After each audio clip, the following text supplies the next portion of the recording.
wax également ci ñu xeex lépp lu jëm ci wàllum racisme. Ouais, je pense que dans le cadre du sport mondial aujourd'hui ñu ñëpp dem nañu ba comprendre que ne sport dafa nekk un élément fédérateur ci li nga xamante moom mooy àdduna wérngal këpp ndax li nga xamante moom mooy Jeux olympiques bu Paris 2024 tey xëy na dina am ay nations yoo xamante ne su n'était pas ces Jeux olympiques duñu nekk présent au niveau de la France, mais le sport aujourd'hui va regrouper toutes les nations, toutes les races ñi nga xamante tous les ethnies ñi nga xamante ne ñoom ñoo nekk dans le monde entier ci lu jëm ci li ni mel. Donc je pense que c'était l'occasion encore une fois pour revenir sur cela. Déjà il faut noter que ce racisme là bi nga xamante ne le président mu ngi koy wax, cette xénophobie là bi nga xamante ne le président mu ngi koy wax, le plus souvent, je ne dis pas que loolu moo am en tout cas de façon générale, mais le plus souvent ce sont en partie certains Africains ñoom ñoo koy daal ñoom lay dal ci li nga xamante moom mooy le monde du sport. On le voit souvent ci li nga xamante moom mooy football bi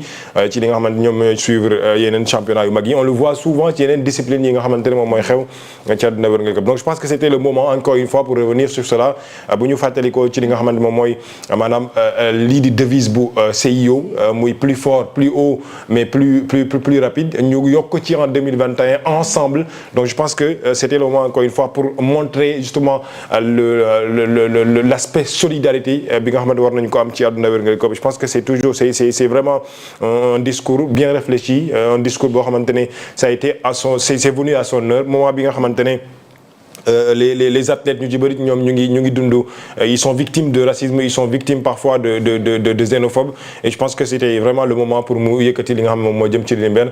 Et au-delà de ça encore une fois li ma bëggoon a ñëw te mu nekk loo xamante ne lu am solo la xam nga ñu bëri ñu ngi doon wax démb man je comprends pas en quelque sorte les Sénégalais ou quelques-uns des Sénégalais.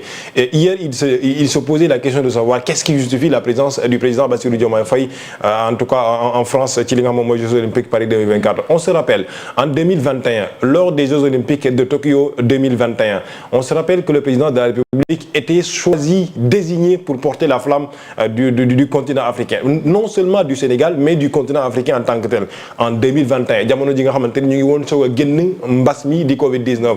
Pays yëpp xamoon nañu après la Covid, en tout cas le virus, dirait-on en tout cas du Covid-19, lan mooy impact bi nga xamante ne amoon na ko ci wàllum kii. Et pourtant malgré tout le président Macky Sall, même si après n'était pas présent pour des raisons sécuritaires comme ni ñu ko waxee ou pour des raisons personnelles comme ni ñu ko waxee woon à la dernière minute ci li nga xamante ne moom mooy Jeux olympiques bu Tokyo 2024, mais pourtant le président de la République était au Sénégal et était présent ci li nga xamante moom mooy Jeux olympiques yooyu, puisque en visioconférence, puisque c'est déjà bien possible d'être au Sénégal et d'être en France en même temps ak li nga xam moom mooy jëm ci réew mi. Donc je pense que c'est un débat inutile boo xamante ne ñu ngi koy poser.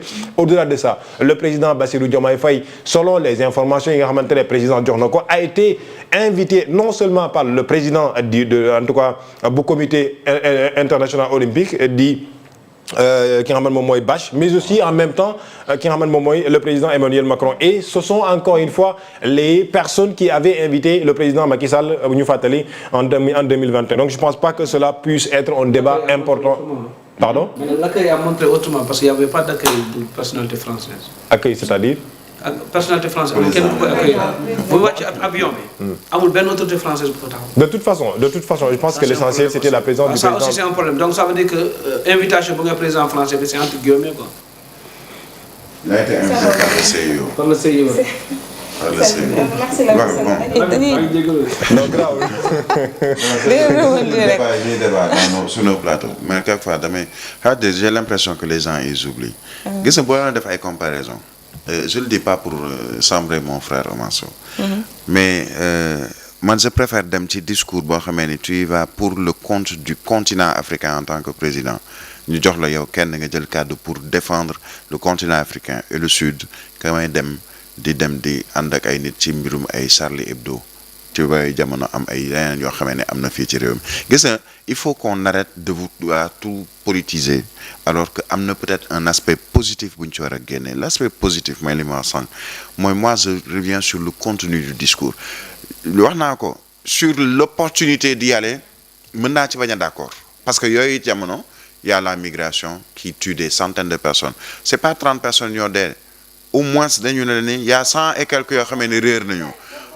Non, immigration mais c'est toujours dans une même logique. Ouais, parce que ci lu jëm